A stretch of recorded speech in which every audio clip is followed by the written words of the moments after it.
on the hell realm, planet Earth, the captured realm, however you like to think of it. And this show is called Hey Team Human, our cosmic symphony of the liberation era. Really excited to welcome a new friend, Raven Galarza, and to welcome you all tonight, whoever's tuning in or whoever's listening later. And many thanks to Gaz, our producer, and normally to Vanessa, our moderator. I don't know if she's here yet. And really grateful to People for People Radio for having a platform where we can be uncensored, and they are supporting the so-called, everyday souls who are speaking out in truth in this very, very challenging era. As I've said before, I've been waiting for this era since childhood, but I had not realized quite how extensive, the sinister goings on were and still are, and what are we going to do about it? And so I reached out to Raven, even though we've never spoken before, because I'd spotted her on social media. And my whole heart's longing is for more soul intimacy with other long awakened souls to really be able to bring out uncensored voices in soul equality. So I'm going to read Raven's bio first. I asked Raven to send me something because this is the thing, isn't it? We live on planet Earth.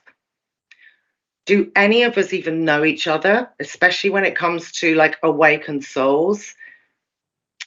Not really. So, Raven is an artist, a writer, a blogger, and a diehard activist with a passion for etymology. Me too, Raven.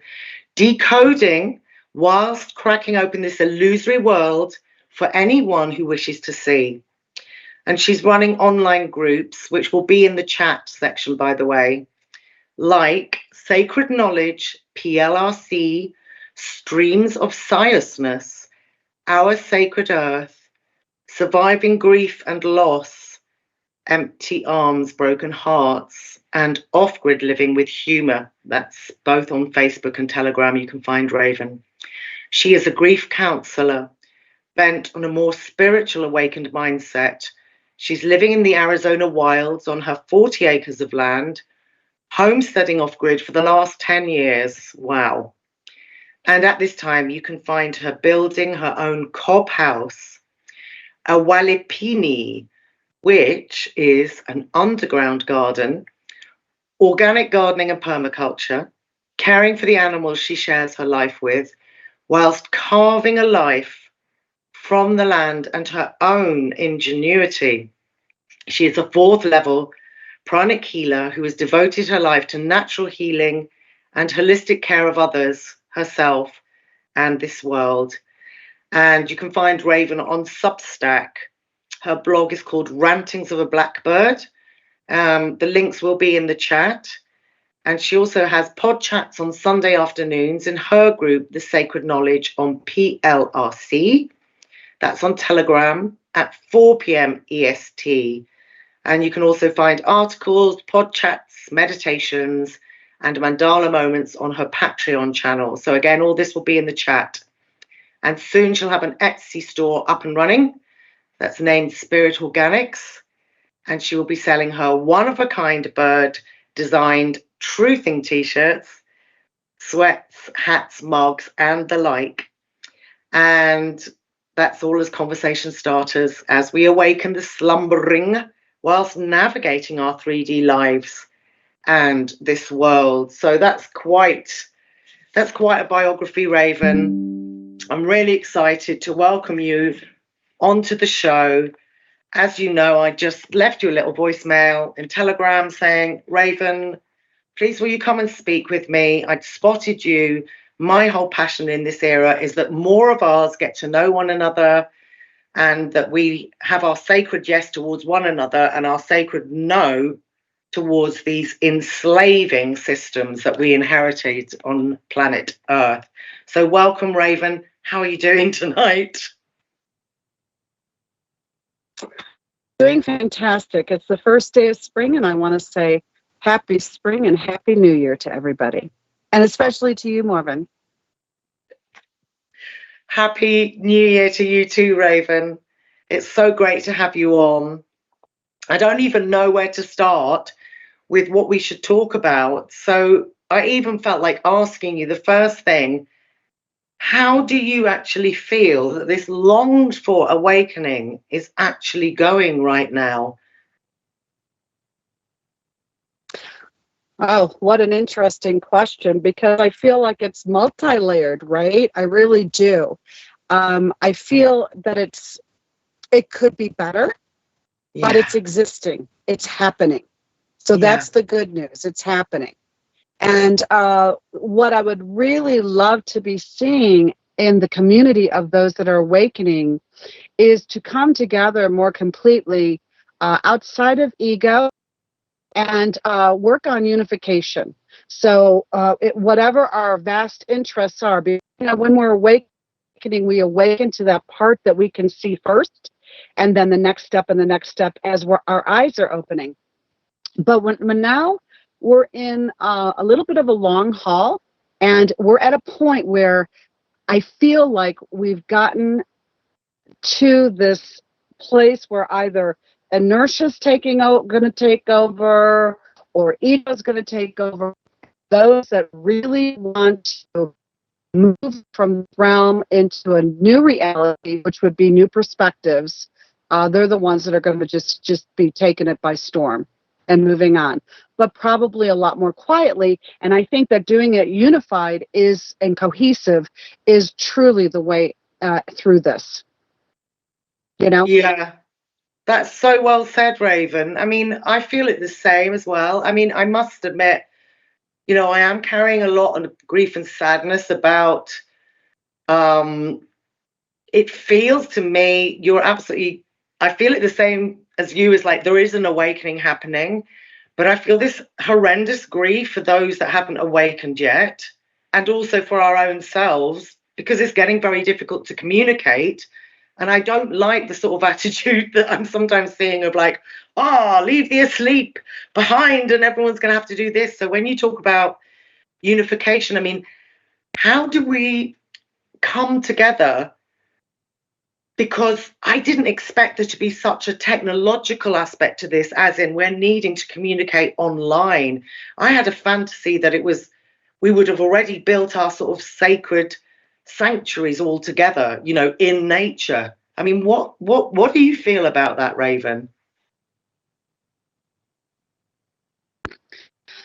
Again, it's so multi-tiered, because there are things that we should have been doing, and the should have is not a healthy word. We know that, but the fear and the lack of appreciating what was coming at us for the majority left so many, even those who knew that changes were coming and transition was coming and the phoenix was coming and all these things were going to happen, still has this inertia that, well, I don't have to go, I don't have to build that sacred sanctuary.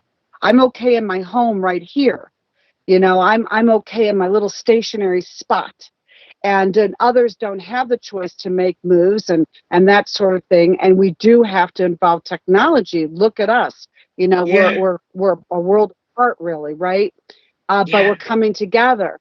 And the first thing I think is we need to kind of step back and recognize that whether a person has awakened or not, cares to awaken or not, we really need to move fundamentals, and that's kindness. That's that gentle discussion, plopping some things out, hug, and knowing that when that person's ready, you're a trustworthy soldier in the war that they can come to. Oh yeah, I feel that too. I feel that too so strongly, Raven. I mean, that's how I feel too. And I feel like this is a major part of the claiming of the voice that I've been obsessed with for years. And like, how do we do that? Because to me, everything about being a soul on planet Earth. Yes, we're called human beings, but a soul on planet Earth. Everything about Mother Earth is about expression, isn't it? So we have, like, the trees are expressing themselves as themselves, the water the same, the ethers, the airs. And yet, how do we as human beings start to express ourselves in the awakening? I mean, I love the fact that you said about the gentleness, because when I was going to share with everyone, which I think I will share to contextualize this a little bit better, that when I'd reached out to you, Raven, I'd said, a very big part of this era for me is to co-create the reality that more and more innocent and benevolent souls, whether that's awake or asleep, speak together, and also to sort of somehow neutralize some of this performer audience vibe coming from, well, I've written those who enjoy gatekeeping, because they're very intent on obliterating and silencing truthful voices. I mean, could you comment on that, Raven? How you feel about that? What's going on with gatekeeping? If you feel it like that, that is. Yeah. Yeah. So it's a very interesting thing that happened. And I'm just going to kind of travel back a moment. I remember back in 1993, and we were sitting around, and a group of us, and we were watching Greg Braden and Jose Arguelles talking about the dream spell ending in 2012. And the plans and what to do and who to gather with and how it's all going to work out. And 2012 came, and on December 21st, 2012, and I'm thinking, well, that didn't work out so well, because I was hoping to see the transition, because I had it kind of myopic in my mind. And so now here we are, 12 years later, 2024, and this whole awakening movement happened, far surpassing Greg Braden and Jose Arguelles and all these guys that, I long since feel that are gatekeepers. And the thing is that this movement was supposed to happen. I feel like it was meant to happen in a much broader scale, and it was going to be more voluminous and luminescent. But the problem, and they knew this because they have Project Looking Glass, right? So they knew this, and they jumped ahead of it and said, okay, we know this movement's going to happen. We know that the dream spell or the illusions are going to start falling away, because it's a time for them, the humans, to go home. I like to say holiums, but for us to go home with the true earth, not the overlaying earth that's deceptive. And so now what we have to do is we have to put in a lot of gatekeepers. So all these guys on YouTube and Facebook and everywhere else, these gatekeepers that might have been interesting as triggers, but nobody to follow moving forward. And so we're at a point again in time where we got to step back and take a look at it and stop following anybody, but start cooperating in cohesiveness with one another. Because, people say to me, well, Raven, do you follow anybody? I said, no, I follow me. And what I do is if there's somebody that I'm aligning to, I take their hand and say, would you like to take my hand, and we'll walk through this together? Because the person that I'm doing that with, that's the one I trust. That's the one I want to walk forward with. That's the one I'm going to know is going to have my back, and I'll have their back. But all of these guys in front of us, no, I have no interest in participating in even watching anymore from a very broad objective. I don't want to hear about it because it's so surreally unreally, if that makes sense to you. That makes perfect sense to me, Raven, and thank you for speaking about it so passionately. I feel the same. It's like I've been kind of shocked, and for me, let's see if I can say this well. For me, my path, from childhood was playing the violin. So although I was waiting for this era, there was a part of me sort of feeling like, well, when is it coming? Because I knew I'd feel it in my felt sense. And it seemed like it was coming in 1999. and then again 2012 or whatever. And like you said, nothing happened. And I had this feeling of like, I was giving everyone the benefit of the doubt, everyone's voice all the time, the benefit of the doubt, because I had seen it, this era, as it's going to be like a cosmic symphony orchestra, you know, where all the instruments are needed, you know, piccolos, violins, cellos, percussion, brass instruments. We, sacred humanity, are like this symphony orchestra. So there's going to be no need for these false power hierarchies of leaders and followers, and that everyone will, like you said, come in cooperation where we've already embodied the actual truth, maybe even from childhood, that we know that we should be living as equal sacred beings, co-creating together, looking out for one another, and really getting this false matrix, whatever you want to call it, the slavery realm set up of all the systems and structures that we inherited, to get them gone, you know. And I really want to ask you about this, Raven, because I know, well, I'm pretty sure, you tell me what's real for you, but I'm seeing so many of us that are really struggling now in terms of the resources to keep going.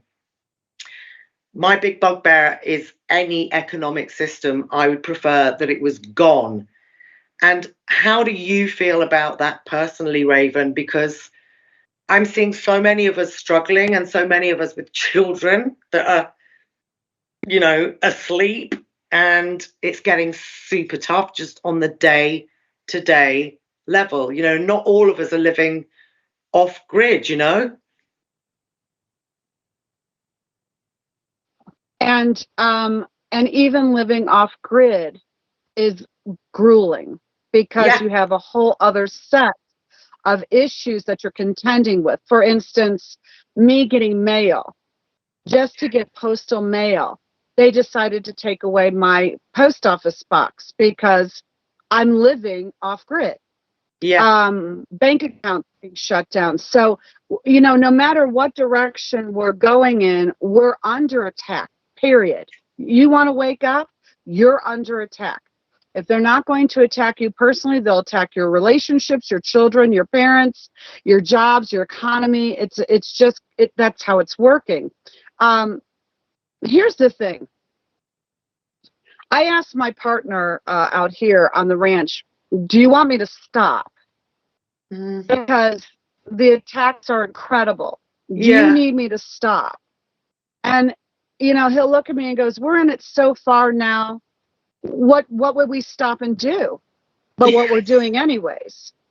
Except that you won't be giving your voice. And that's exactly what they want. They want us to stop giving our voice. Yeah, they want us to stop.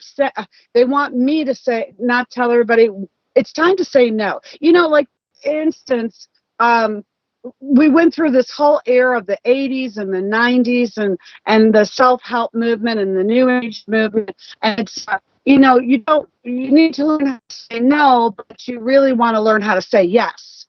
You know, saying yes will empower the yes. And it's like, that moves us away from saying no to the very beings that are doing this to us, you know. So now, just to pull out our voice and to loudly say no, enough is enough, mean it with your backbone. Should we keep going? Absolutely.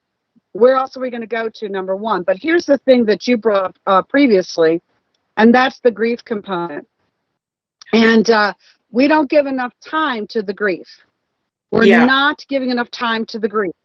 We're saying, I've got to get on Facebook. I've got to go to Telegram. I've got to give the message. I got to see what everybody's saying. I got to pass it on.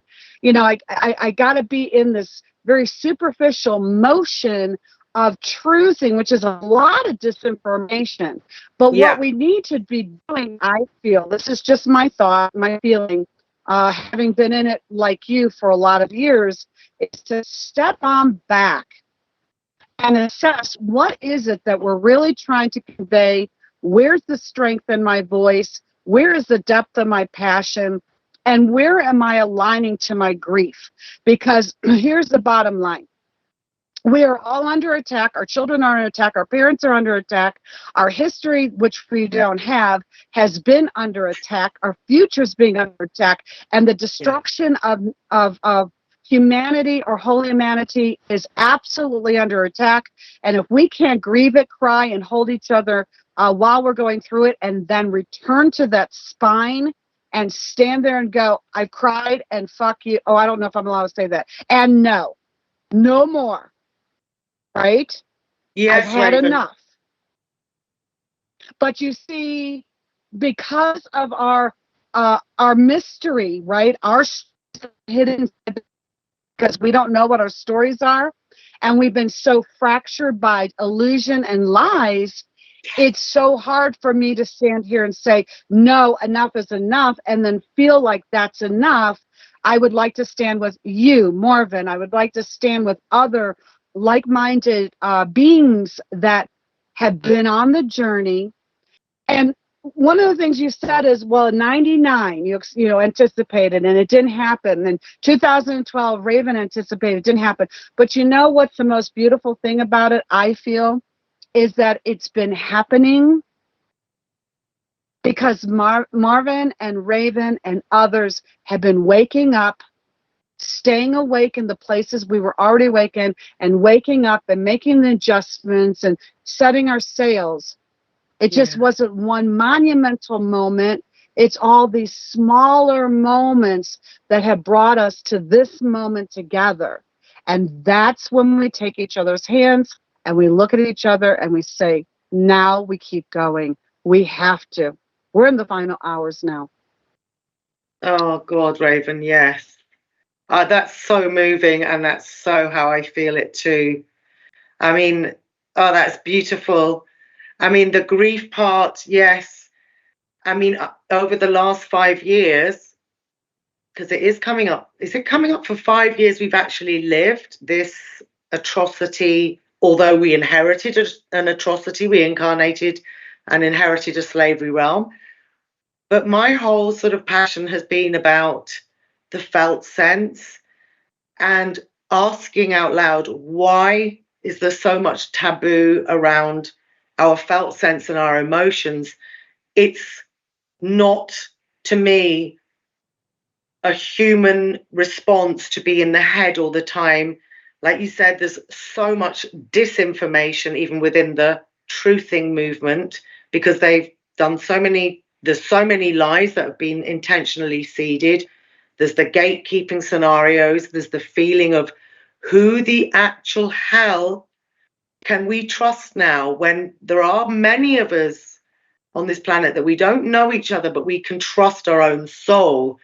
But I want less taboo around our emotions. I have been weeping and wailing, online, because to me, that is the sacred human music, that all of it should be allowed. If we really want to free ourselves and this planet, grief should be honored. Anger, rage, overwhelm, the lot. What I am very pissed off about, Raven, is you've mentioned it already, that kind of self-help vibe and the new age, the CIA birth, new age stuff of like, it's all joy and bliss, and you've just got to change your thinking, for fuck's sake. Or that you can control the felt sense that is the sacred instrument that is picking up from the moment we incarnate that you're in a realm of torture, torment, murder, abuse, slavery, and it's all held together by finances. And that also is shocking me. It's like, how can we have these uncensored conversations where we ask, why are awakening souls giving finances to the structures and systems of slavery that we inherited upon planet Earth? And my street way of saying that is, why are we paying for board and lodgings on a realm where, if anyone was in any doubt, in 2020, with the fake killer plague story and the solution offered should be enough for any soul to say that's awake, you will not genocide humanity. You will not genocide brothers and sisters of any so-called culture or so-called nation state. The whole thing is so disgusting. I can hardly bear what I'm saying out loud, Raven. So, how do you feel about these, all this paying the bloody board and lodgings? Is that really going to help us in humanity? I'd love to hear what you've got to say on that. How you feel about it. First of all, I'd like to say that when people understand that we live in a cubed realm, and I'm going to start there because I'm going to answer your question, that we live in a cubed realm, a Metatronic, that's New Age, by the way, right? Ascended Master Metatron, that all the New Age people are worshiping, that's a Metatronic realm. And that Metatronic realm is all about AI systems and electrostatics and electromagnetism. And so we live in this cubed realm based on that. That's what they worship, living in cubed houses.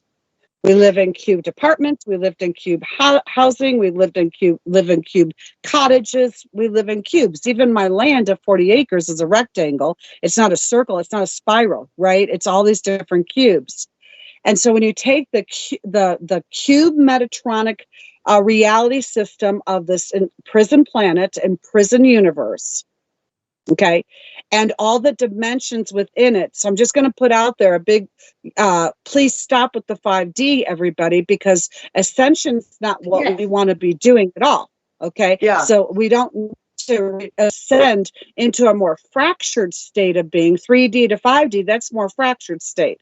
So, and again, it stays in your cubed, you're staying in the cube, the cell, the prison cell, the body cell, and then all your housing is cubed.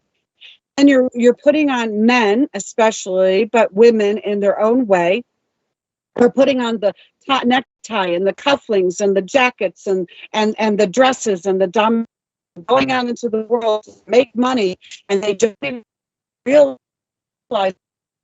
the clothing that they're wearing and their shackles. And here's the thing: if everybody just stopped going to work. You saw, Raven, you're simplifying. Am I? If everybody stopped going to work and stopped worrying about paying their mortgage and their car payments and their student loans and everything else at the same damn time, this whole thing would just power down. It would end. They would freak out. They would do all sorts of propaganda on the TV and everything else, and they'll freak out. But the moment you do that, that's the moment you win. You won it.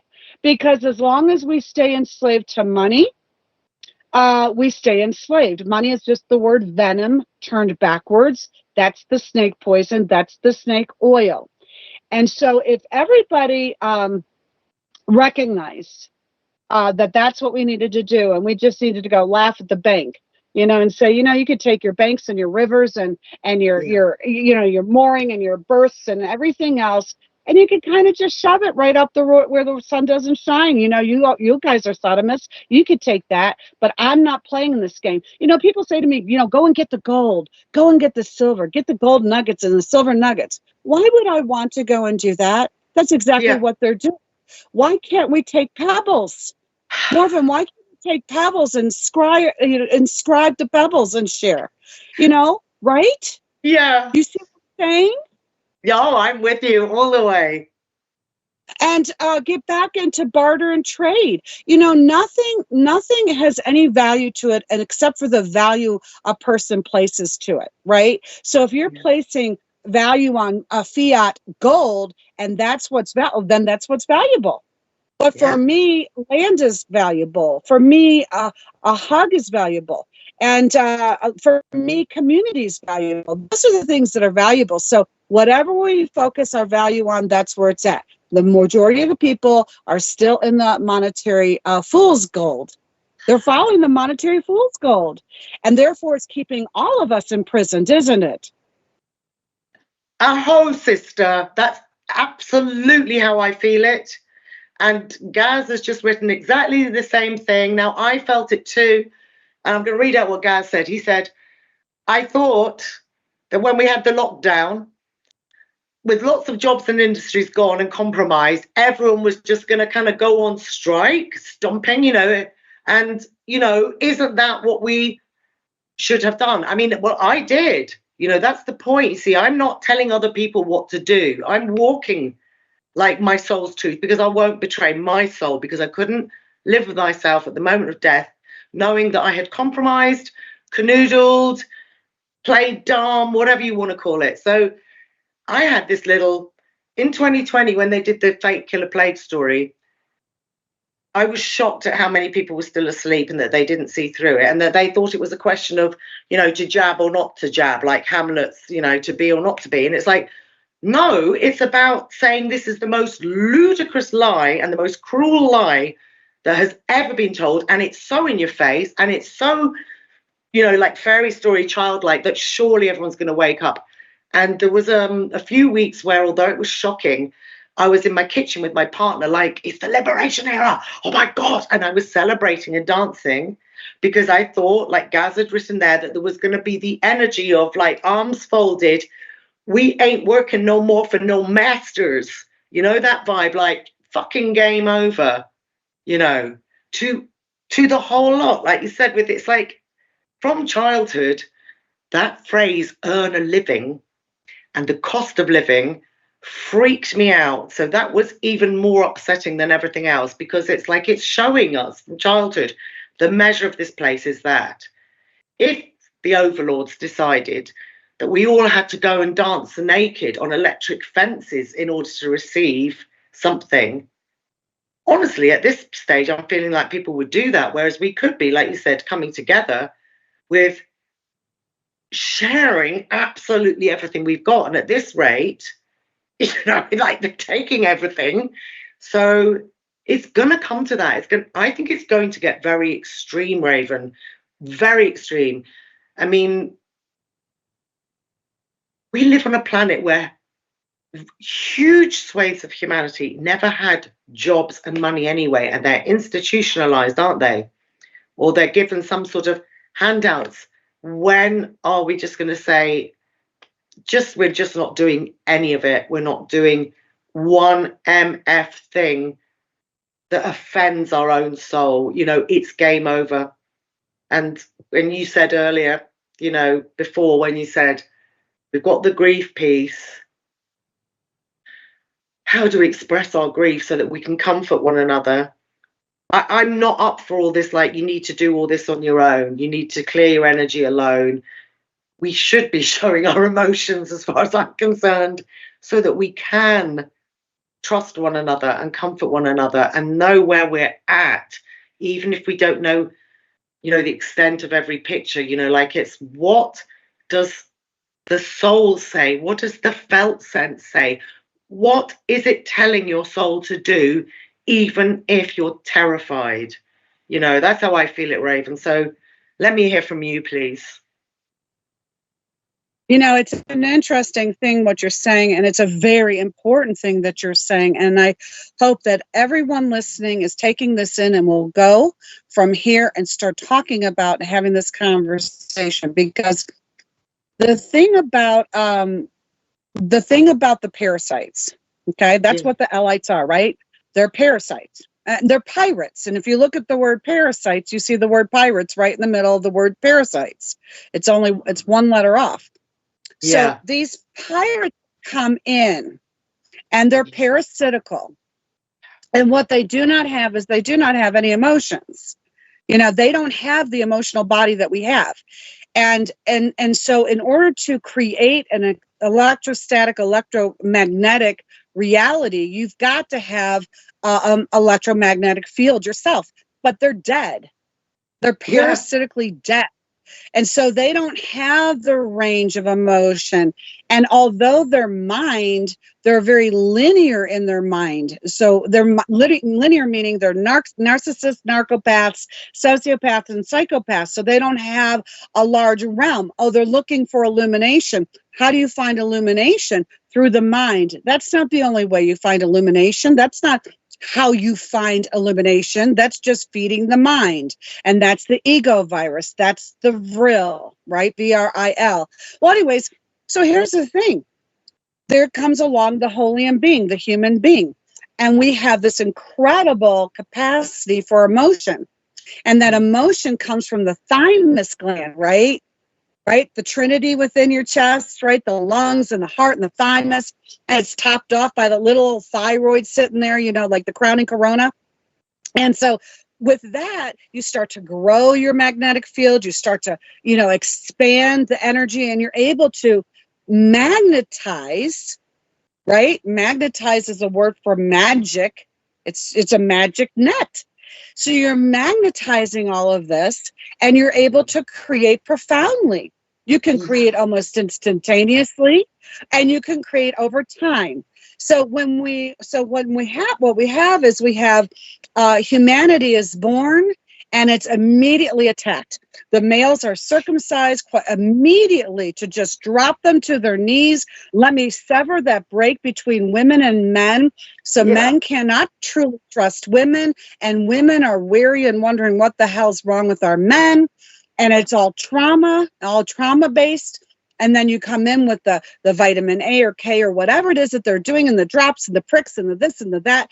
And so the children are being poisoned to the point, and then they're brought up by very traumatized, wounded POWs of this prison realm.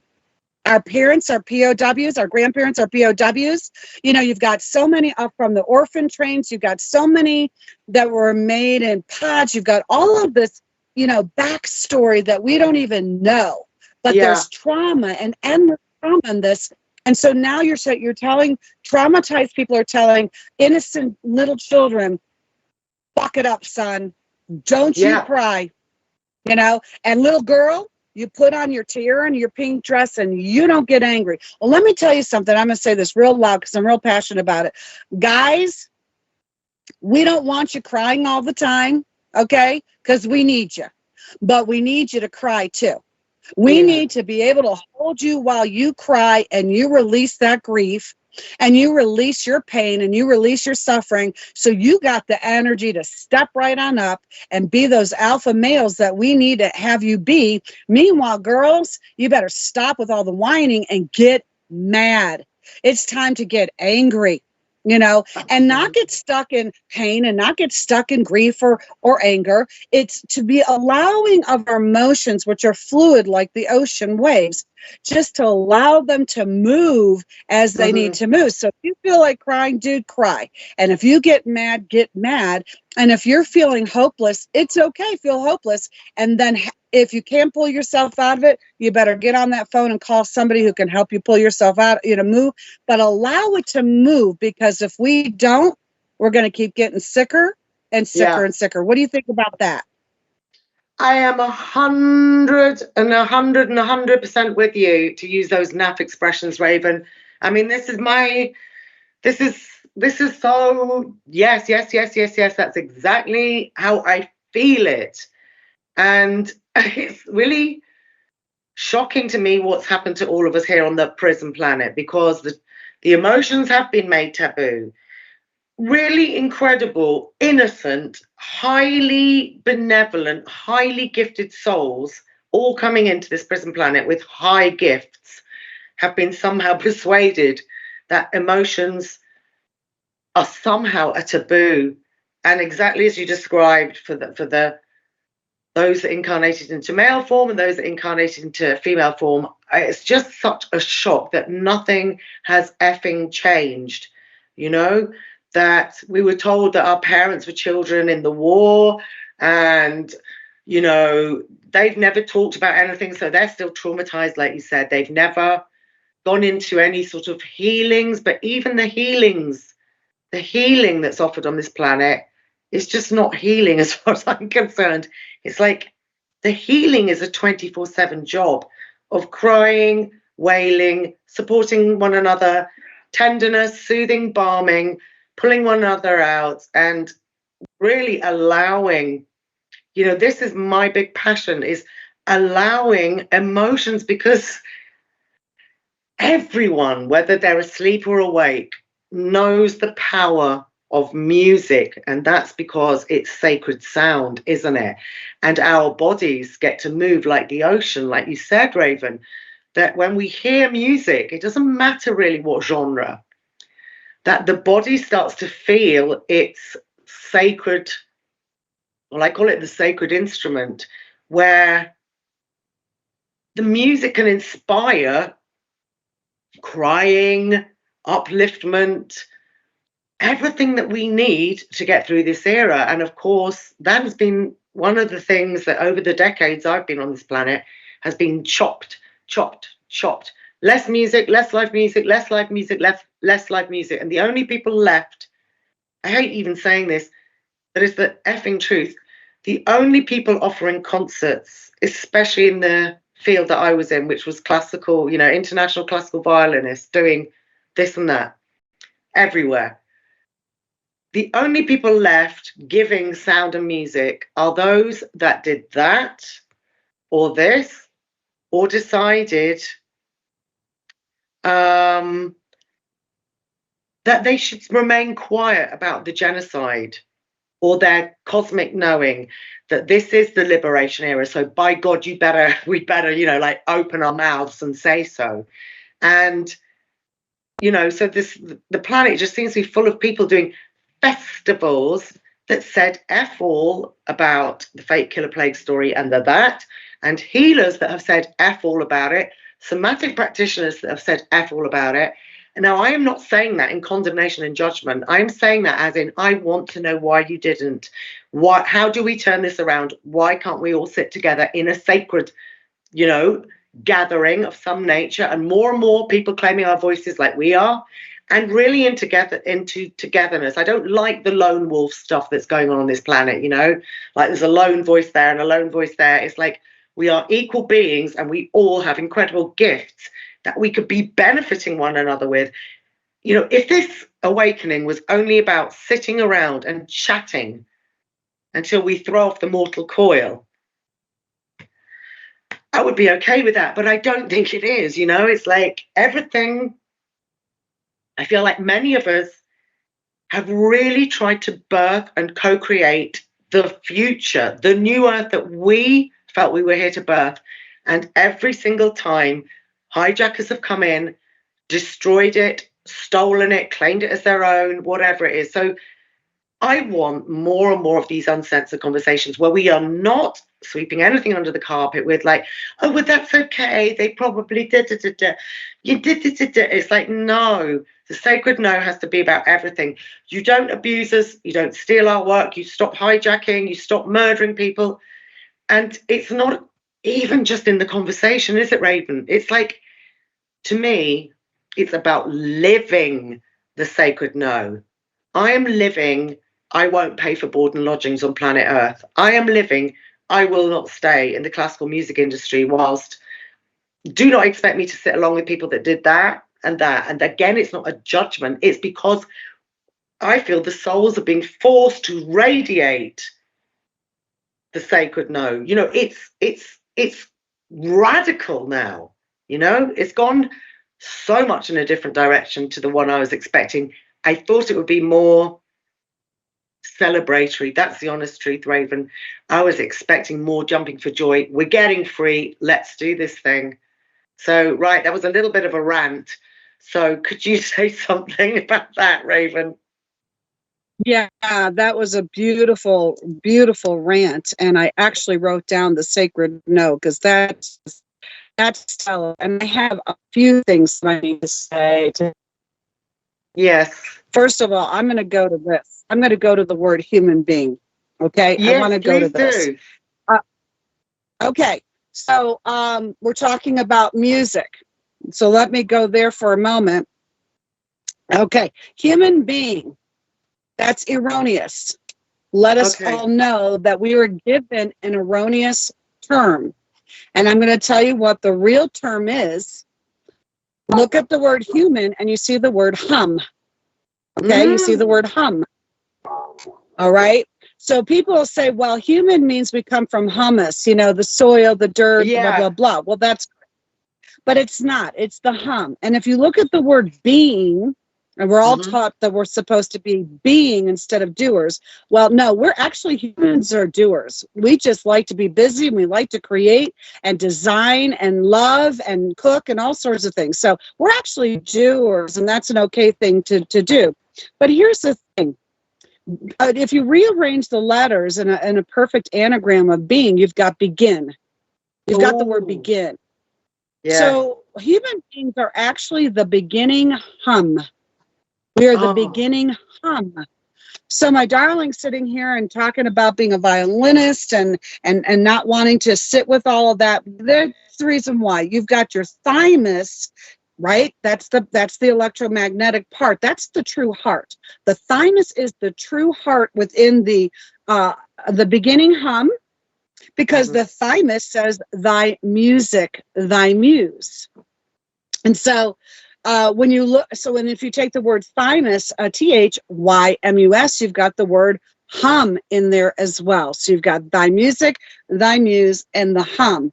And one of the greatest things that the pirates ever did was they came in and they looked at our technology and they said, oh my goodness, you know, all of these churches and steeples and healing centers with the bells. Well, you know, we got to pull those bells down, because wherever there's a bell, there's healing and there's health.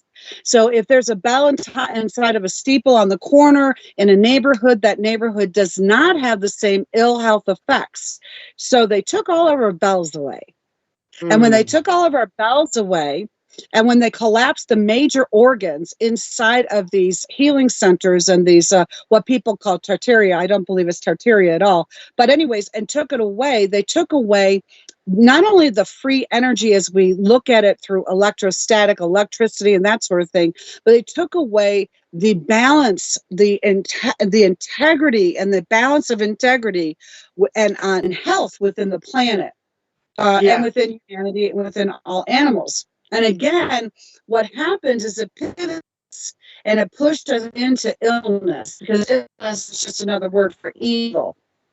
So ill health is about bringing in this sense of evil, negative low sine wave energy. Well, anyways, so you've got that going on, you know, and that's you've got that going on all over the world. Now humans are ill and animals are ill and the trees are ill and the world is, you know, the world itself is it's an ill world. It really is, because all of the agenda create a very, you know, dysfunctional world. But here's the deal, everybody. This is what you were saying too.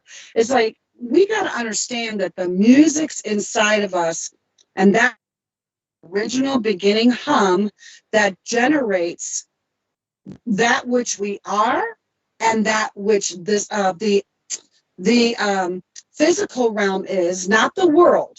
We're playing in the world and we're playing their games, but when it comes to that organic psychic physicality that's going on, we are the beginning hum of that. And that's why I would say this: we got the power. We have the power sitting right in the middle of our chest. Okay. And if we were able to take our thought, not their thoughts, but our thought, where we choose our thought, and then we speak our thoughts so that our subconscious can hear our thoughts and get on board with it, because it's a drone. It's just a Borg. It's just a part of us that isn't really, it only pays attention to what we say. And so when we take our thought, we speak it out, and then we put our emotion to it, and then follow it up with action. What happens is you take the festival, I heard you say that word, and we move it into manifestation. We are literally being able to bring that into the festivities of our lives, creating everything we want. If we all came together in one day, one month, one day, and all we did was take these thoughts and put it to our speaking, to our emotions, to our actions, together unified, this whole thing would collapse. it would be a domino. It would only take a few seconds. That's how powerful we are. But here I want to say on this note, when we go back a little bit in history and talk about what gatekeepers do and that sort of thing. Yeah. Being as a Jewish person, I was born a Jewish person. I am no longer a Jewish person because I don't believe in religion. However, that being said, there's a point in time, I'm growing up as a Jewish person, and I grew up in one of the towns in the U.S. that was 99% Jewish. And here's the thing. When you get to a point where 10 years ago people started saying it was a hoax and the Holocaust didn't happen, you know what? All of the things around, certain things around it didn't happen. It didn't happen the way we were told, but it didn't mean it didn't happen. When we start literally forgetting these words, I will remember and never let it happen again. That is what we said leaving World War II. And it wasn't just the Jewish people, it was the world said it.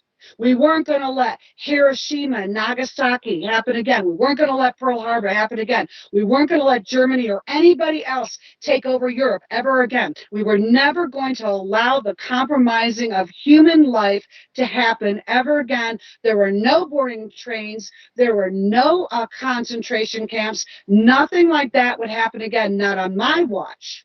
Not on my watch. Now, at 17 years old, the Nazis wanted to march in Skokie, Illinois. At that point, the population was mostly Jewish. The Jews rose around the world and said, never going to happen. It's not going to happen. And we got our guns and we went to I got my gun. I'm going to the mayor. I'm going to the governor. I'm going everywhere I need to go to say it isn't going to happen. And we won. And the Nazis marched then in Chicago. And the Jews went there. But we understood that they were not marching in Jewish territory. We won. Now they got to speak and we spoke. I was 17 years old. That was 1978, 79. And now we're in 2024, and we've got all these idiots. I'm sorry, I'm going to use that word, going around the Jews, the Jews, the Jews, the Jews, or it's a hoax, or it wasn't 6 million. No, it wasn't 6 million people. And all of these details. But the truth is, you're forgetting one sentence. We're never going to let this happen again. And here we are standing in 2024, 3/22/20, in 2016 when Trump was voted in. We're watching Biden, who literally is, whatever the heck that thing is, some sort of robotic AI menace to society. And we're allowing all of this to come in, and we're never going to let this happen again. We did. We let it happen again. And all of the people that just will say, I know the government's corrupt. I know that I shouldn't listen. I know that when we vote, but they did say we needed to take the thing, and I took the thing, and then I put the thing on my face. And that's because you forgot World War II when your grandparents and your parents said, we'll never let it happen again. And they waited until our parents were in the nursing home. And they couldn't speak for us. They couldn't guide us anymore. Yeah. I'm sorry. Go ahead. No, I'm sorry, Raven. It's harrowing, isn't it? It's absolutely, it's so insane to talk about all this out loud, even though that's all we've done for 5 years. I mean, this is why I feel that the whole planet is like a concentration camp. And like you said, it's like whatever's happened, there have been concentration camps and mass murders and genocides in different parts of the world all the bloody time, hasn't there? Africa, Iraq, the Second World War. It's been perpetual. So, like you said, it's like, where is this? We will never let this happen again. Where is it? It's like, Gaz is saying, in the chat that all wars are started by bankers. I mean, that's absolutely so. And I mean, it just comes back to the same thing again, which is, I mean, I don't know what's going to happen to each and every one of us, Raven.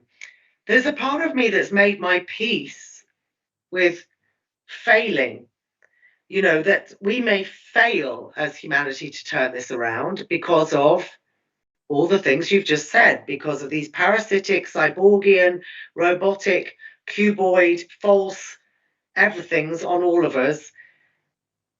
But even if I fail,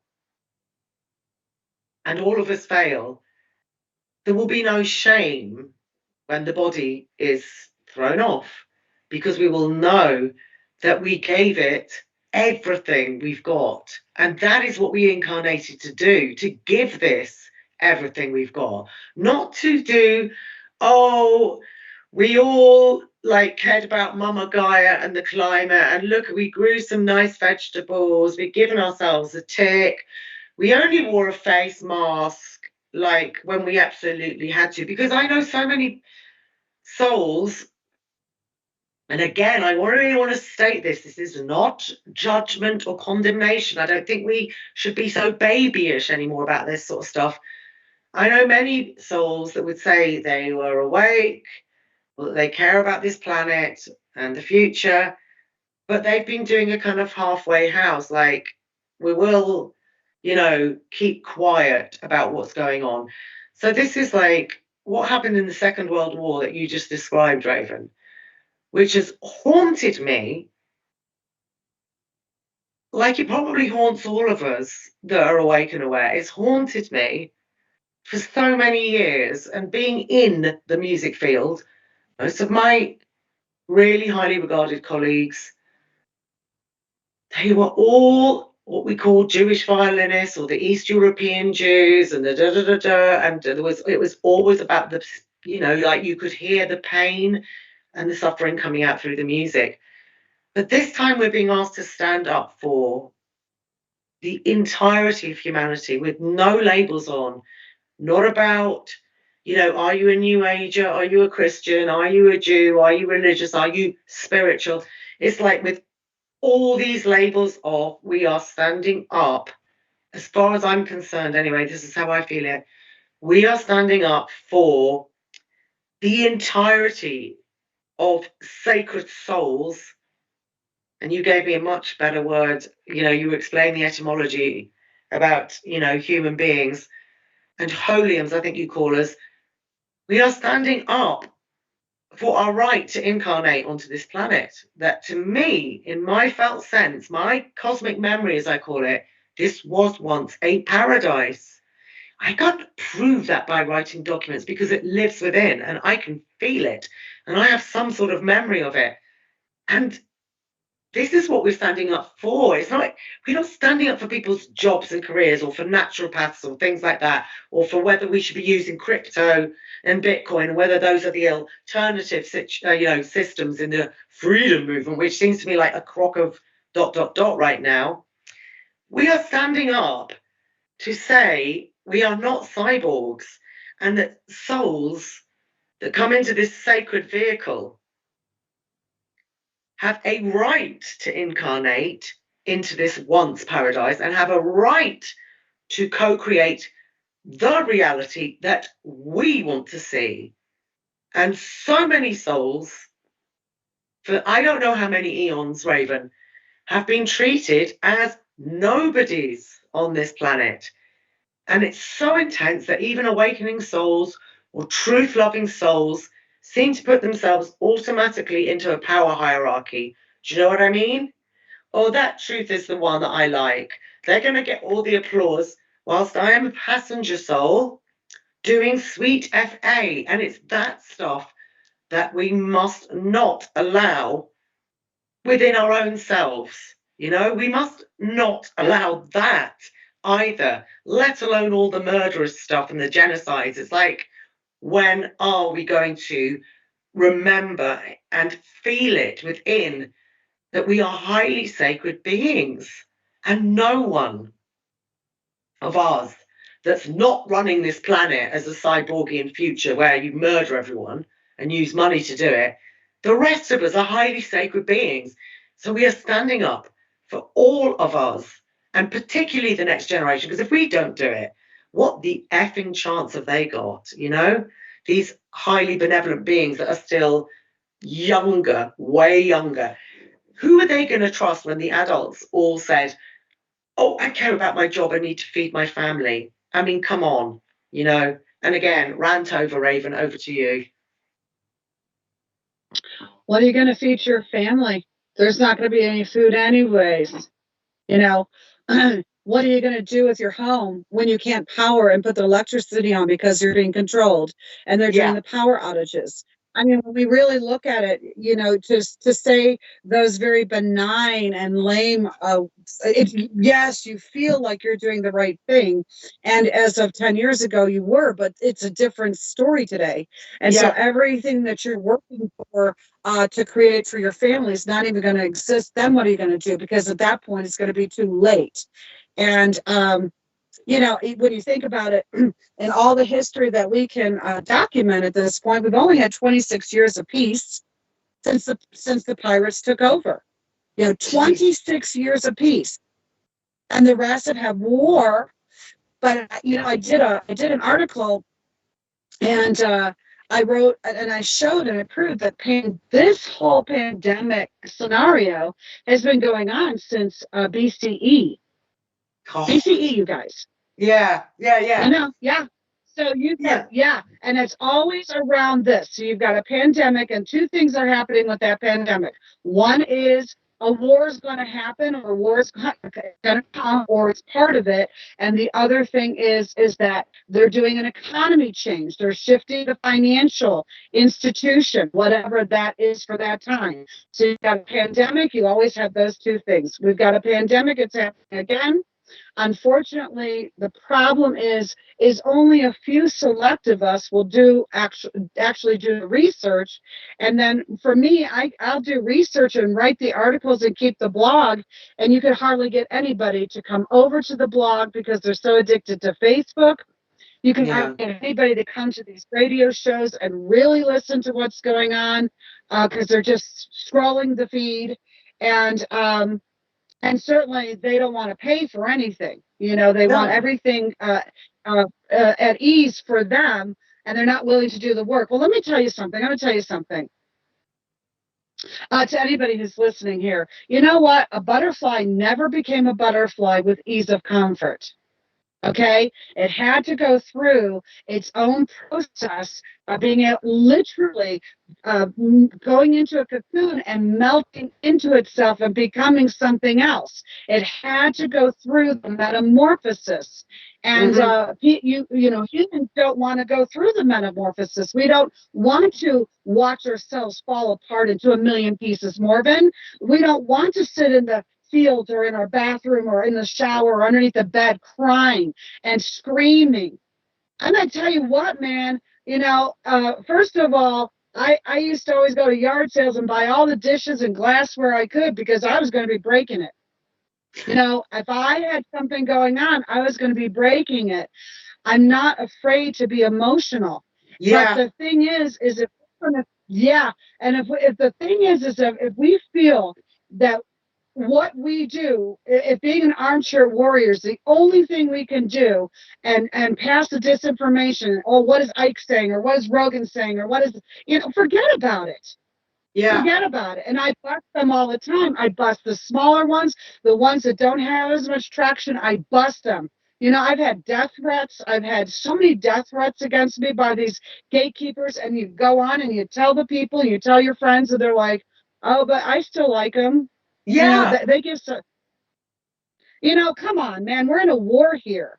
All right. And it's the war of our minds. It's the war of our spirits. It's the war of every part of who we are. And it's asking us, if anybody wants to think of it, if you want to think of it this way, and you want to put it into the word God, okay, then put it into the word God and say, this benevolent God is watching you now, and it's waiting for you to make the decision on who you're going to be during this time. What's your character going to be? Because honestly, we live in a fictitious world, so therefore we're all scripted into our characters, but nobody said you had to keep that character. You could adopt another character. You can metamorphosize into who you really are, and then take that stand. but you got to believe in yourself. And that's why on Wednesday, I hold a group where I do the counseling, and because we've got to come back into a place where we recognize who we truly are and start feeling that. Right, Morven? You've got to feel who you are. You got to say, I'm a violinist, and I cannot sit with these people now. I cannot do that. I have to make another choice for myself. Go ahead. God. Go ahead. Yeah, thank you, Raven. Thank you, Raven, for your passion and your fire, because I'm absolutely with you. And it's such a treat, to just be able to speak about it with this level of intensity without this nicely going on, because everything you said, I am 100% with you. And I want to say, because I don't know who'll be listening week in, week out, and I don't want to repeat myself necessarily, but for every lie that they've seeded for eons, we must repeat our truths, and I'm just going to read out what Luca said before I want to go on. So Luca's been saying, there's nothing new under the sun, because truth also does mean do your research. Find out. If you're so confused, do your research. I mean, I've found some of that quite difficult, because let me put it this way. I am really grateful for researchers. My partner is brilliant at looking into things. I'm also brilliant at looking into things. But to me, I'm with you, Raven, with that last thing you were saying. And I just call it great spirit, because people are so triggered by the word God now. Great spirit is asking us and giving us the choice. Humanity, what do you want? Do you want freedom, or do you want deeper enslavement? You better show me what you want by living it. And like you said, none of this armchair business of like popcorn, like there's another Truth or TV thing coming from a gatekeeper or the controlled op. And so I said this in one of my earliest shows on People for People, and I've only just, been given this little slot very recently, Raven. I'm telling people what I'm doing, because I want us to feel like we can trust one another. So everything that I'm saying, I'm living. Like in 2020, I went into 15 local schools in my area to say to them, this is the fake narrative. This is the liberation era. So it was like a shock and awe warning, and it was the positive together in the marriage, which was, you don't experiment on these children on the school premises. You certainly won't be experimenting on my biological children, but you shouldn't be experimenting on anyone's biological children. This is a fake story. I mean, I was surprised at the response I got. It was so bad. When you say about death threats, I've not had that yet, Raven, but police called. I was all chirpy, like, I've been awake from childhood. I've been waiting for this moment. Isn't it wonderful? I said, my house is open. I've got a tiny house. My house is open for the children to come and just do self-expression. We're going to use our human voices in singing. But I don't mean getting sheet music out like I've done, in my field, by using what I call human soma sounding, so that we can discharge some of the trauma of what's going on, and we can hear and feel ourselves as the sacred instruments we are. My house is open, and we can be growing food in the garden, we can be doing this and we can be doing that, and all of it, of course, no thanks, let's call the police on this nutcase. And then my partner and I tried to set up a sort of emergency intentional community, because we've also been trying to do it for decades, like you have, Raven, and that was infiltrated as well, So every single thing they're throwing at us, it is hideous, it is terrifying. But whilst we're in, the human form, we must do this job. And by this job, I mean liberate this planet. We must. We are not tiny nobodies. It's exactly as you've expressed it tonight, Raven, and others of us are expressing it. It's about actually living the no, not just saying no. I mean, there's all this, like you said, armchair online stuff from the online channels with everybody needs to do this. And when I ask them, well, are you doing that then? Oh, no, I'm waiting for someone else to do it. And that's what hit me like a steam train in 2020, Raven. It was like, oh my God, I'm going to have to do this like for real, alone, even if no one else is doing it. I have to live all my principles of We shouldn't be paying for board and lodgings on planet Earth. They've made it easy for us now because they're genociding everyone. Doesn't matter what people think their religion was or their spirituality was or their status or their role plays or their masks or their costumes. We're all going to be dismissed, so they can get this cyborging future in. So take off all the bullshit, take off all those things. I no longer think of myself as a violinist, Raven, even though I love music. I am a soul that has incarnated to liberate this planet along with other souls, to participate and contribute to a liberation era with no effing power hierarchies, none of this expert, and non-expert nonsense that we've had to live. Why am I doing it? I'm doing it for the next generation, and because I don't have any respect at all for the way this planet is run and managed and set up. And that is what fuels me, Okay, that's the end of that, Raven. Over to you, darling. Let me hear your secret music. Yeah, it's that's what we have to be doing, and it's very few people that are doing what you're doing, Morven. Being able to just keep shedding the layers of what we've identified ourselves as, and moving into what is my principle that I'm standing by today. What is this moment holding for me, and how am I going to show up for it? How am I going to transmute it, if you will?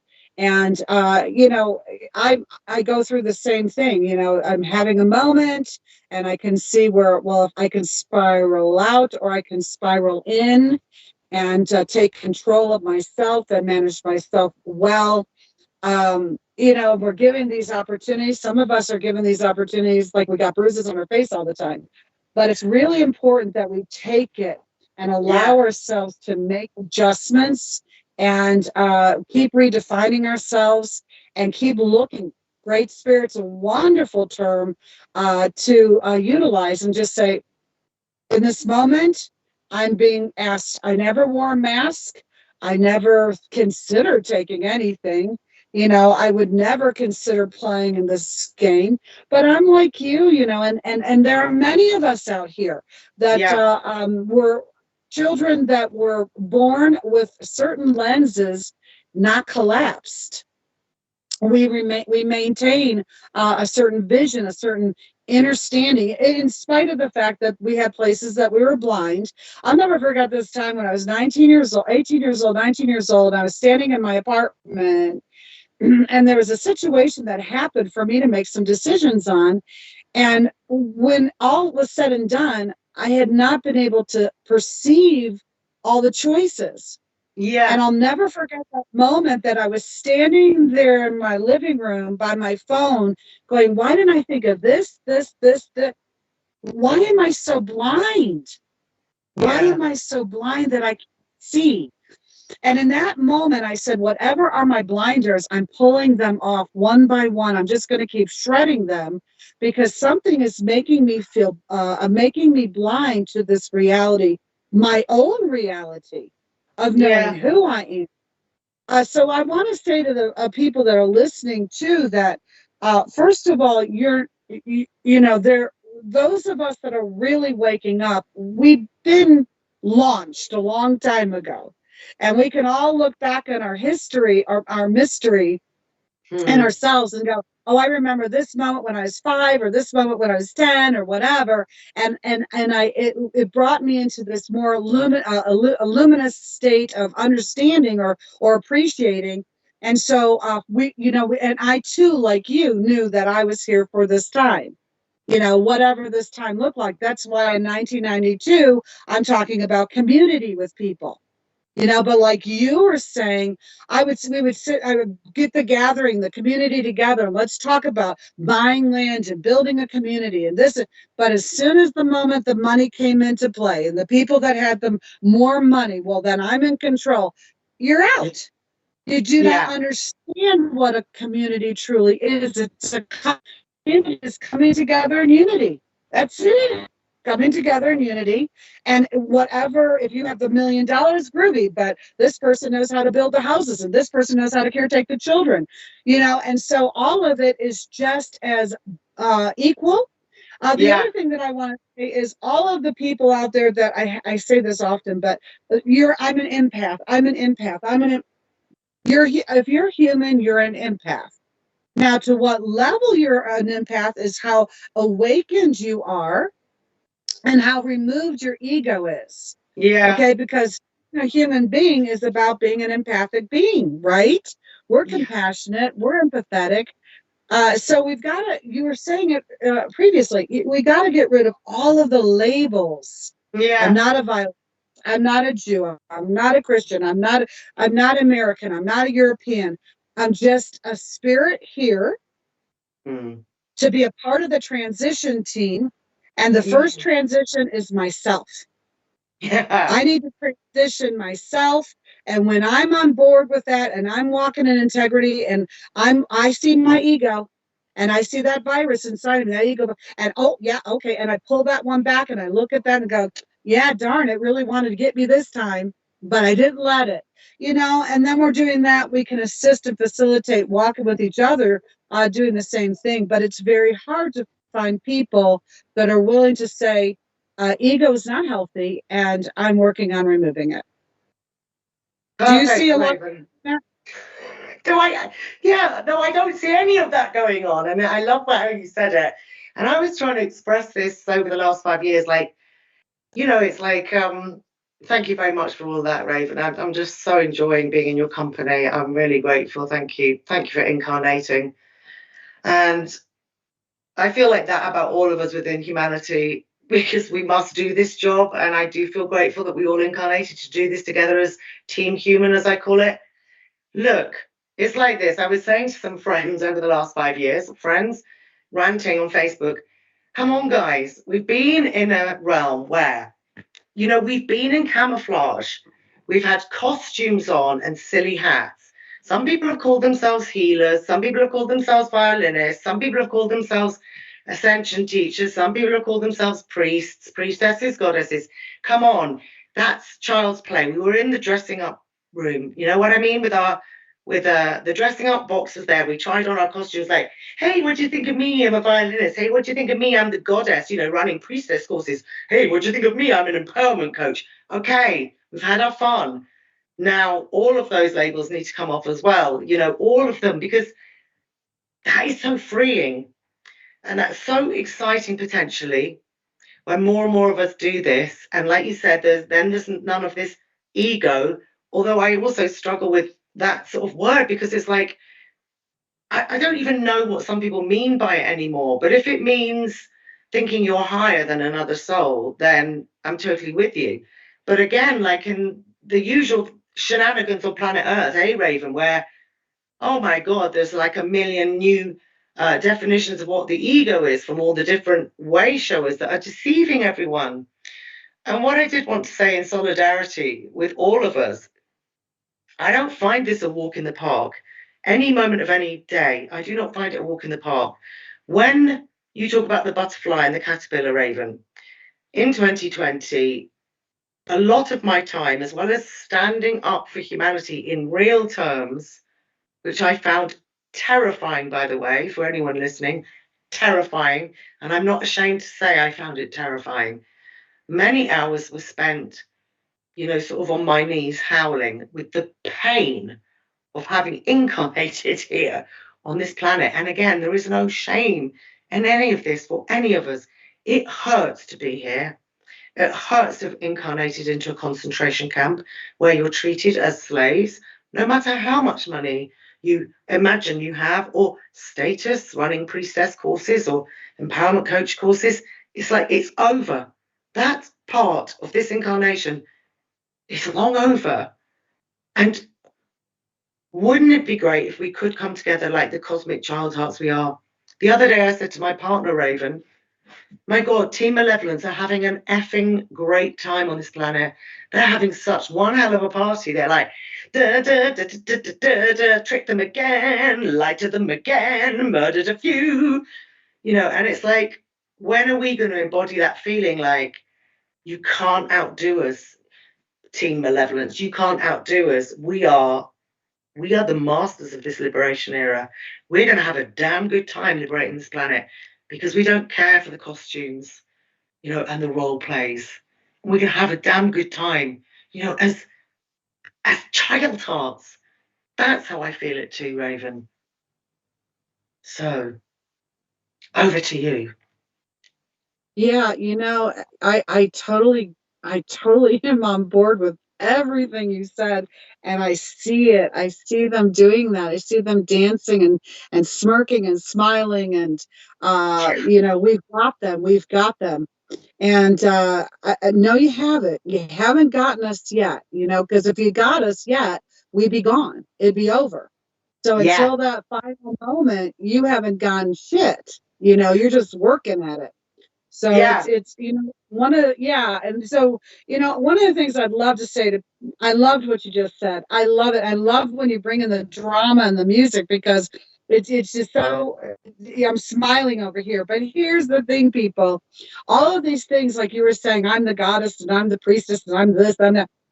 When you do that etymology, when you do that etymology, you just go, oh, you're the goddess. Well, that means you're godless. Oh, really? And so when you say you go, hey queen, how you doing? You're calling me a mistress or a whore. You see, all of this is just their language, and it's their definition of language, their symbols, and their and we're following along using this, thinking I'm holding her up because I'm calling her a queen. It's like, okay, but sweetheart, it means this. So we're in the unwinding. We could call it the awakening, which also is about death, but how about the unwinding of the tail? We're pulling the string of that mast, right? Flag, because the whole thing, this ship is a flagship. This earth is a ship and a flagship. And on that flagship is a big old black flag with a skull and bones. And it's in the winds and it's flapping. You know what I want to do? I want to take that corner and I want to pull that string, and I just want to unravel it. As far as and that's what we need to do with the pirates. There was this time years ago, and I don't know if it's true or not, but I had this thought, and I thought, I wonder if this part of the earth realm that we're in, I wonder if this was always a prison, but that it was a prison to contain the pirates. And we, the humans, were the ones that kind of oversaw that, and were put in charge to kind of make sure that they were managed and they didn't get free and terrorize the rest of the whatever out there. And they somehow mutinied. They did a mutiny on the bounty, and then we flipped switches, which is what's happening now. I don't know if that's true, but I like to play with that. And so the truth of the matter is they gained control, however and whichever way they did, and we're sitting here under the control. And and then people say to me, these buildings with the cement and the da da da, and I think that they're FEMA. Okay, well, what do you want to do about it? You see, we could talk all day long, but what do you want to do about it? Because in the end, and let me just say this, in the end, in my feeling space, we can talk about things like this. This is moving energy. Yeah. And we also need to say clearly, this realm is built on a very false history, a very false legalese system, a very false science system, a very false educational system, a very false labor system, forced labor, force, right? And a false religiosity going on, and so on and so forth. And so when people tell me, oh, what about this Raven, or what about that Raven? Why do you think you know everything, Raven? Well, Raven doesn't know hardly anything, but what I do know is that everything here is false, and anything that you want to bite into, that means you're biting into the apple again and again and again. We're unwinding. Let it go, because there's nothing from this realm that you want to take with you. Not even your body. Not even the body. You want to let it go. And that when the Bible said, and Abraham took his firstborn begotten son to the top of the mountain to sacrifice to God to show how much he loved God. Well, first of all, Abraham didn't exist, anyways. But the storyline does suggest this, that we are to be willing to take ourselves to the top of the mountain and sacrifice even our own avatar in the name of freedom, in the name of removing ourselves from this illusionary world. Okay, because I'm being run by a Houdini or a David Copperfield. Do you know what I'm saying? The magic magician, the white rabbit. So I'm willing to sacrifice in all of it, my body, my soul, because my soul means the seas, and this is the seas, and take my spirit back into the beyond of the voids, beyond the void, and just become that which is beyond in the benevolence of all that is, of benevolence. And there's no words for it. You know what I'm saying, Morven? I'm trying to find words, but there are no words. So that's what it is. So let it go, man, because every time we think that we know something here, we're biting an apple. What do you think? I absolutely love that, Raven. This is music to my ears. You said it so well. Yeah, it's just you just saying it so beautifully. It's just so lovely to hear. I'm with you 100% on that. I mean, I had also felt like, because I like to sort of do the street talk style, it's like I felt, come on, guys, this is they're getting away with this because it's like a tourist destination. We came, it was a tourist destination, we got stuck, or it's like it's a bit shit. Nobody wants to be here anyway, but the whole con of the place, the whole con artistry of the deception is like, oh my God, you've got one life, it's so exciting, you've got to make the most of it. And even from childhood, you could see like, when we say we don't know our own mystery because we've been given all the falsity that everything's a poisoned apple, everything's the illusion, the delusion, but not in that wanky way that some tricksters say it. It's like, look at that childhood story, Raven, the Pinocchio, when he goes off with the boys of the ass's ears, they go off to the pleasure park to enjoy themselves, and they end up with donkey's ears, and everybody's telling lies and all the rest of it, and they're the lost boys. I mean, everything is dripping with the clues of what the hell this place is. It's a nefarious pleasure park designed to trick that this is the greatest thing we've ever done. Oh my God, look, we incarnated as humans, whereas I'm feeling it more like you said it, Raven, which is just waiting. I just can't wait for the next adventure, which is the beyond the beyond. As you said, the all that is, the benevolence, the high benevolence of the all that is, but everything that's being lived here, too sinister. So that's why, to me, it feels like we fertilize the sacred soils, of this realm. That's our job, not being all these false identities. And then wouldn't it be great to go to the beyond the beyond? This is not us hitting the jackpot, incarnating into a slavery realm. Or I like what you play with there, Raven. I like this kind of play too, which is, hang on, mutiny on the bounty. This is the bounty. There's been a mutiny, and why are we stuck in this bit? Da, da, da, da. Who knows what the real truth of things are, but the feeling of wanting to liberate everything, the planet, ourselves, liberate all the illusions, like, what did you call it? The unwinding. Was it the unwinding? Yeah. Just pull the thread, let it all go. I absolutely love what you said there, Raven. Yeah. I couldn't say it better at all.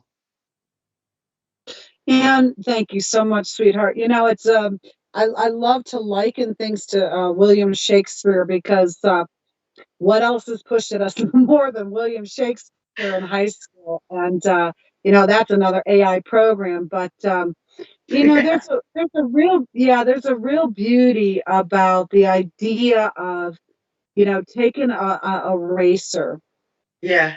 and erasing all of this. And people don't want people, well, no, they're trying to take our memory. I didn't say erase our memory, but our memories are false too. But Yeah. just erase this place, man. Why are we attached? It goes back to another biblical story. And everybody knows and listens to my podcast. No, Raven doesn't know anything about the Bible, but I will go Yeah. to Lot and his wife, and Yeah. right there, it tells you exactly what not to do, that you don't Mm. want to look back, because if you look back, you're going to turn into a pillar of salt. And what it's saying is that she looked back to Babylon because she didn't want to leave her family. She didn't want to leave this life, this realm. So her looking back brought her right back into reincarnation, back Oh. into this realm. So that's what looking back is. And I'm going to tell you what, it's not easy not to look back. And some people say, well, as you get older, how come it's so much harder? What do we do with that? The longer we're here, the more this place gets into us, and we Yeah. define ourselves by this place or this realm. That's why it's so much easier for children and dogs and cats to die, because they're not so attached to this Mm. realm. So it's inside of us, and the longer we stay here, it's going to be. So we have. But the longer we stay here, the more time if we take that time to unravel ourselves from here, saying, well, what is it? What would hold me here now? Is it the Yeah. filet mignon, or is it sex, or is it having babies, or is it finding a lover, or is it being the great violinist or a great artist or whatever? Is that what it is? And so you can let it go, because wherever the beyond is so much more, without words, of greatness than this place could ever be. That's number one. Number two, I I loved how you brought up Pinocchio and the donkey's ears, and that whole story. Geppetto is another word for Joseph. So there's Joseph the father, right? With Jiminy Yeah. Cricket as Jesus Christ, the JC, sitting on my shoulder, being the conscience. Well, Pinocchio means one eye. It means one eye. That means the pineal gland. And so it's saying that the Father and the Son and the Holy Spirit, and how it comes into a projected field, perception. This child, the perception is, this is a wooden puppet, and Geppetto manipulates the puppet and gives it its character. Right? Geppetto is wanting a little boy. Okay, that Yeah. Geppetto also means pedophile. All of the stuff's inside of that, with the pineal gland under attack, by this realm. But and then I love that story. And then the other one is Sleeping Beauty, right? Remember Yes. Sleeping Beauty? All right, let me go into Sleeping Beauty. Is it Sleeping Beauty? No, no, no. Let me change it. Snow White and Seven Dwarfs. And that. Snow Yeah. White and Seven Dwarfs. Okay, so Snow White has the evil stepmother, and the evil stepmother was filled with what? Narcissism, sociopathy, and psychopathy. Mirror, mirror on the wall, who's the fairest of them all? It's me. The mirror better tell me it's me, because otherwise I'm going to have a tantrum and go for Snow White. Okay, so Snow White gets banished to the forest because the evil stepmother. And she has these two fairy godmothers, right? Flora and Fauna. Okay, so animal kingdom, and the nature kingdom. Okay, Yeah. so now she's in the forest and she's wandering around, and she comes along this cottage, and there's these seven dwarfs, and they take her in. So it's a very innocent. It's kind of an innocent thing that these dwarfs take her in, but these are seven dwarfs, seven chakras, seven planets, seven Yeah. continents, seven perfect creations of this, this realm. Well, anyways, so now the mirror, mirror on the wall, stepmother goes, mirror, mirror on the wall, blah, blah, blah, and they say Snow White, and they're like, no, Snow White's dead. Remember, Snow White went to the forest, and now she's embarking to go find Snow White. She finds Snow White. She says, and she's in the evil witch, now she's the witch, and she encourages Snow White to eat from the apple. Remember the apple? So Snow White bites into the apple, and what happens? She falls asleep. She falls Yes. asleep, right? And then she's put out on this table or altar. It's an altar, remember? And over the altar was the dome. Remember the glass dome?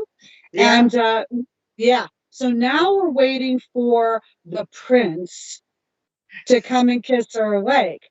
But when we look at that, we can just look at this whole idea that what's running the castle or the realm is the narcissistic, psychopathic pirates.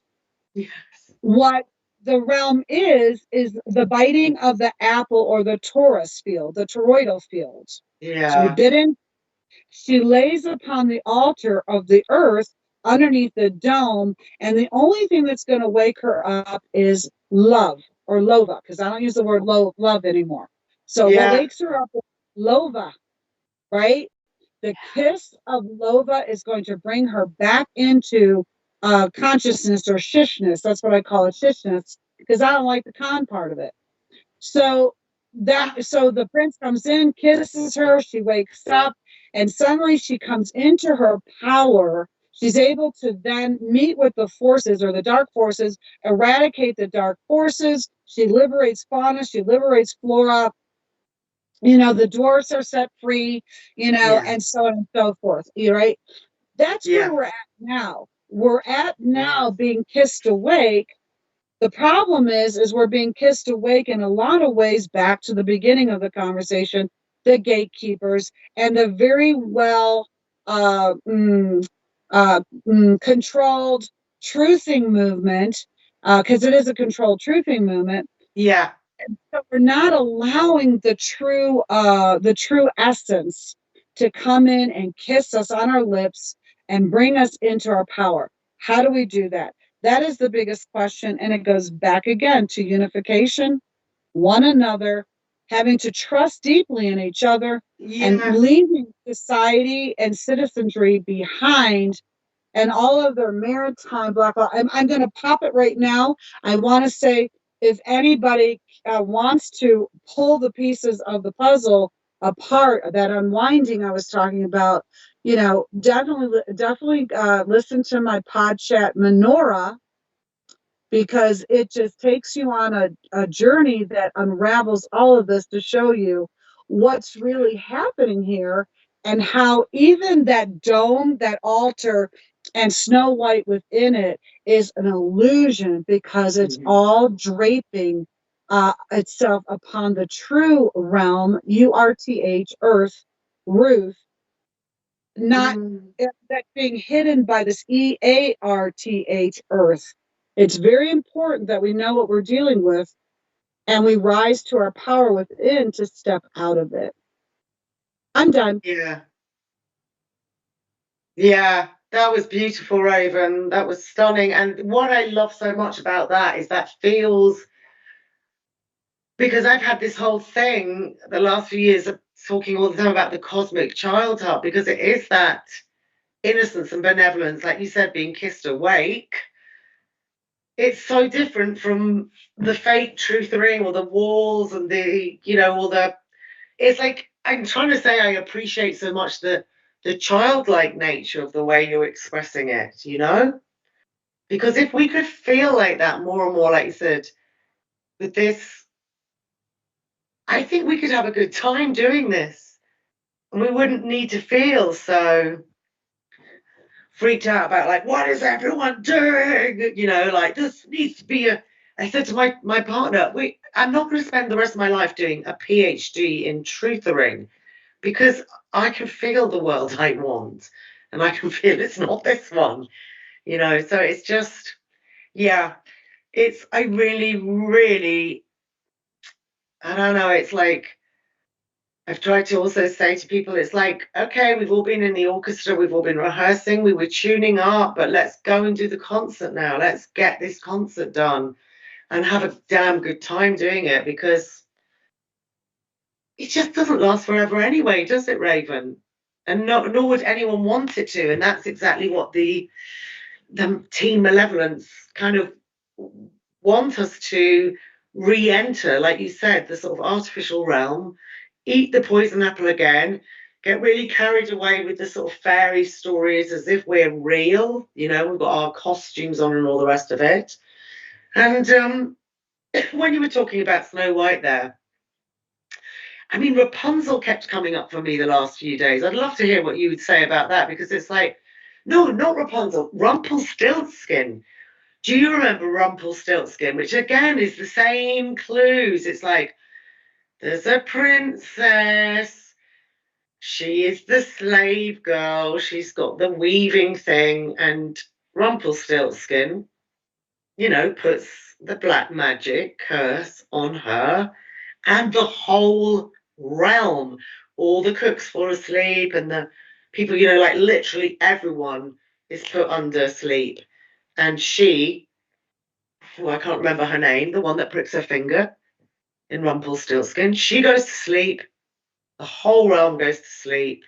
And again, like you said, it's not till this prince comes, kisses her awake, that everyone awakens and gets on with sort of co-creating the garden of whatever, the paradise, you know. So it's I would love to be having more fun in that child heart way as well, Raven.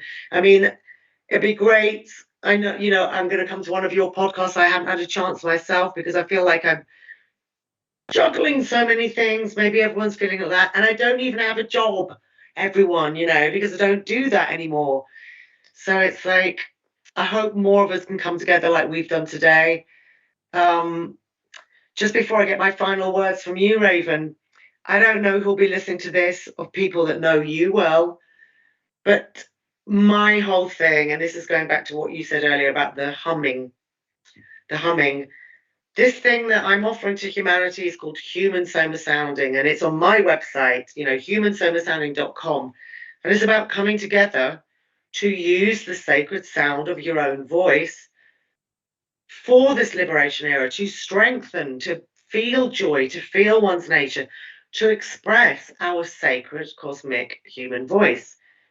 And it's, you know, so there's no power hierarchy. It's not about singing, it's not about having a good voice or a bad voice. It's about being able to bring all the emotions out and turn them into sacred music for this era, to keep us going as best friends in duet with Great Spirit, you know. So I am always available for that. Some people come because they understand what it is. Many people haven't got a clue what I'm doing or what I'm trying to offer. But I think, you know, many of us are feeling like that right now in the awakening, that we've got things for one another to share, and people are not quite getting, you know, what it is. So, Raven, can I have a final word from you, please? Yes. My final word to all of this is do that. Go and find your voice. And if it's with Morven, go and do that, because the thing is that one of the things we need to be doing is bringing back the bells.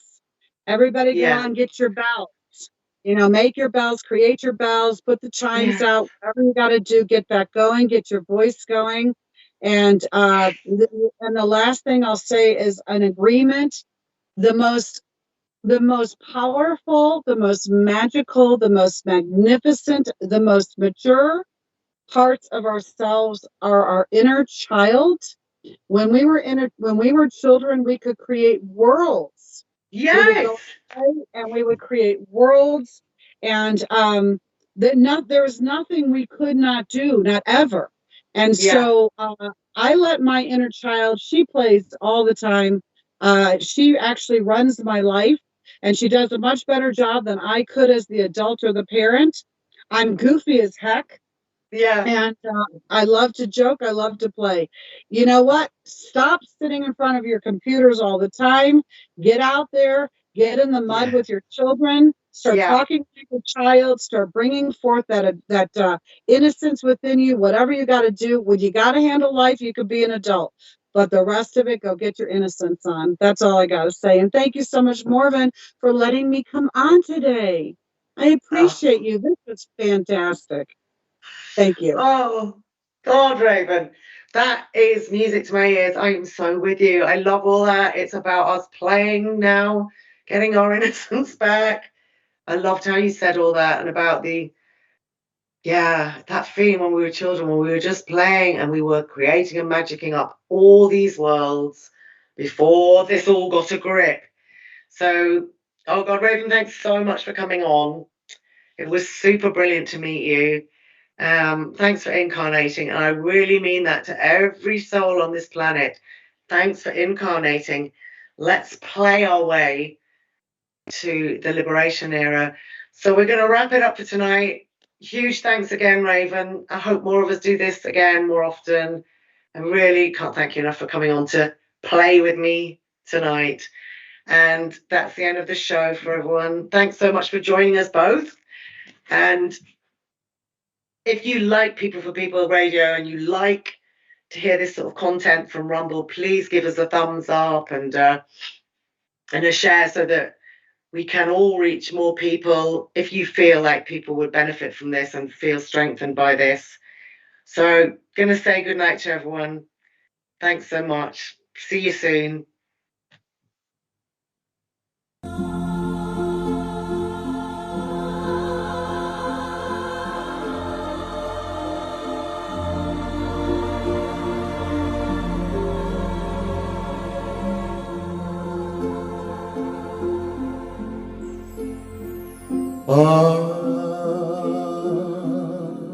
Ave Maria,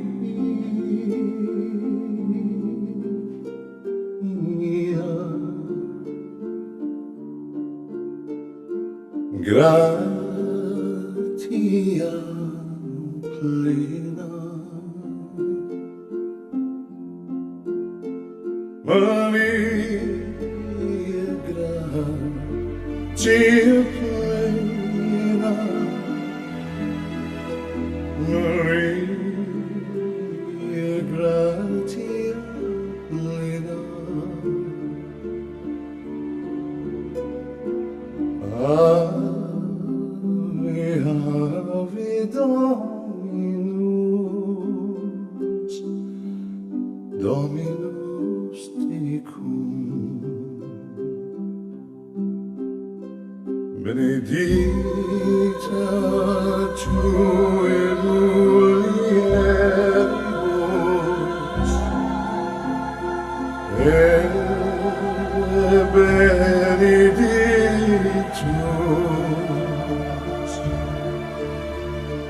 et benedictus fructus ventris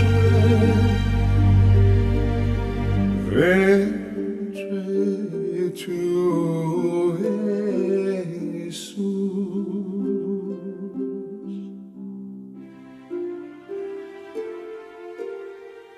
Ave Maria,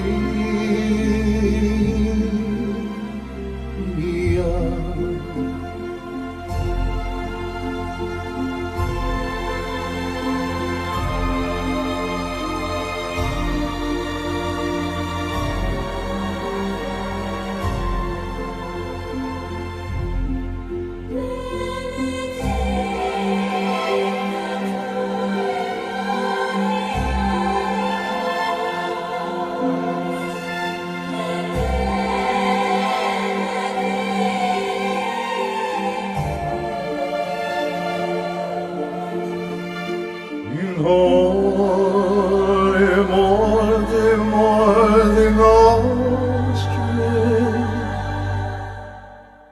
in holy morte nostre,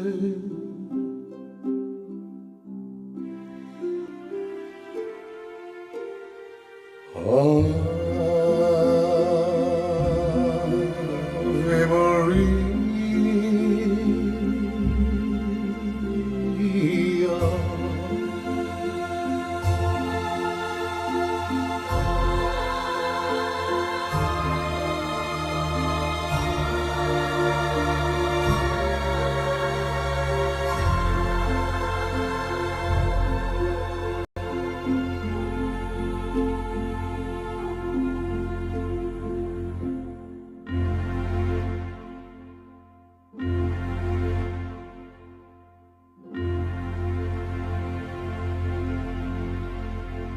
Good night.